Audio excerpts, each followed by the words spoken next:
अस्सलाम वालेकुम। हम टॉक में फारीना सिद्दीकी एक बार फिर और अगेन एक छोटी सी बात। अभी अभी हम रमज़ान को तमाम कर चुके। अल्हम्दुलिल्लाह कोविड-19 के बावजूद अल्लाह ताला की बहुत बड़ी ब्लेसिंग लेकर ये महीना आया। उसके बाद अब क्या नेक्स्ट स्टेप? बात यह है कि रमज़ान ख़त्म होते ही हमें ऐसा लगता है कि जिस तरह शैतान को चैन से खोल दिया गया है, हमें और हमारी गलत किस्म की आदत को भी खोल दिया गया है और खोल देना चाहिए।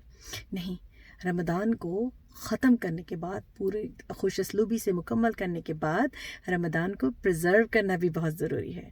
रमज़ान में कमाई हुई नेकियों को, अल्लाह ताला की रहमतों को प्रिज़र्व करना, उसको संभाल के रखना बहुत ज़रूरी है।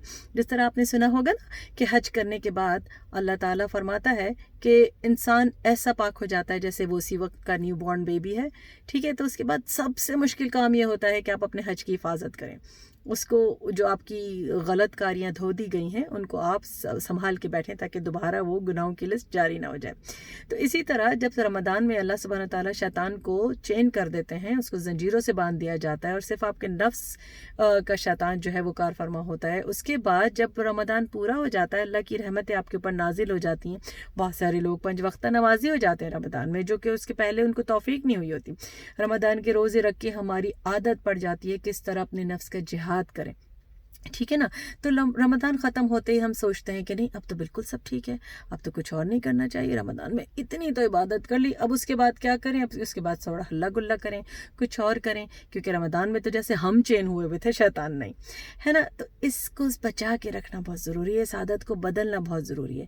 रमज़ान हमें ट्रेनिंग देता है पूरे साल के लिए कि किस तरह अपने नफ्स का जिहाद एक मुसलमान को करना चाहिए, किस तरह अपनी ख्वाहिशात, गलत ख्वाहिशात पे काबू रखना चाहिए और उसके साथ साथ सही ख्वाहिशात को भी एक बैलेंस और एक एतदाल के साथ अपनाना चाहिए।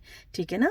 तो इस चीज़ को कायम रखिए। अल्लाह ताला आपके ऊपर अपनी रहमतें नाजिल फरमाता रहेगा इंशाअल्लाह। और उन बहनों और भाइयों को भी बिल्कुल ना भूलिए जिनको आपने रमज़ान में बेपनाह दिक्कत के बावजूद हर तरह से मदद करने की कोशिश की, अपनी ज़कात से, अपने फ़ितरात से, सदक़ात से, ये सोच के कि रमज़ान में आपकी जो अल्लाह ताला की तरफ से दी हुई नेकियां हैं वो दुगनी और चौगनी हो जाएंगी। लेकिन उसके बाद क्या? उसके बाद पूरा साल क्या वो तरसते रहेंगे, तड़पते रहेंगे, ये सोच के कि हमारे मुसलमान भाई और बहन हमको भूल गए। ज़कात और सदक़ात तो पूरे साल हो सकते हैं ना, सिर्फ फ़ितरा ही टाइम सेंसिटिव है ना। तो ये मत भूलिए कि उन बहनों और भाइयों को आपकी मदद की ज़रूरत रमज़ान के बाद भी रहती है।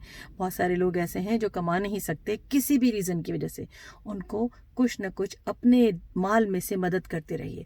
बहुत सारे लोग ऐसे हैं जो कमाना चाहते हैं, उनके पास वसाइल नहीं है, उनको अपने पैरों पे खड़ा होने में मदद दीजिए।